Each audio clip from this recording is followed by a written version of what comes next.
देखें, उन्होंने एक तो सिविलियन सुप्रीमेसी थी आइन में, वो 243 में जो चेंजेस लाए हैं, उससे मुझे कुछ सालों के बाद जो सुप्रीमेसी तो ख़त्म हुई उस दिन, जिस दिन पास हो जाएगा, लेकिन पहले पर्दे के पीछे जो काम करते थे, अब असेंबलीज़ पे सिविलियन सुप्रीमेसी के थ्रू जो मुल्क चलता था, वो नहीं चलेगा। अब ऑफ़िशियली मेरा ख़्याल है एस्टेब्लिशमेंट पैटर्न हो गई या छतरी हो गई, उसके नीचे सब काम करेंगे।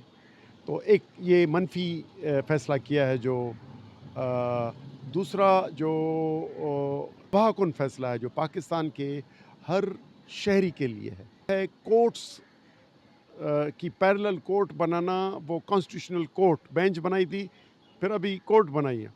वो कोर्ट अब 2 सुप्रीम कोर्ट्स कैसे चलेंगी?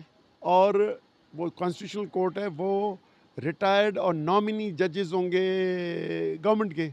तो आज़ाद अदलिया का कॉन्सेप्ट ख़त्म हुआ, सुप्रीम कोर्ट की सुप्रीमेसी ख़त्म हुई और कोर्ट्स को तबाह नीचे तहसील सतह पे भी कर दिया, क्योंकि एग्जीक्यूटिव मजिस्ट्रेट्स जो अफसरान हैं मुख्तियार कार और अपने एसडीएम्स बना के, और अब वो ही सज़ा दे देंगे कुछ माह की और पकड़ लेंगे कोई भी किसी वक्त। तो मेरा ख्याल है ये तो अंग्रेज़ों की ग़ुलामी का वक्त याद आता है कि मैजिस्ट्रेटी पावर आम होता था। और तो मेरा ख्याल है कि अदलिया के लिए डार्क दिन है होगा जिस दिन असेंबली से ये कॉन्स्टिट्यूशन पास होगा। अभी तो हुकूमत ने किया है।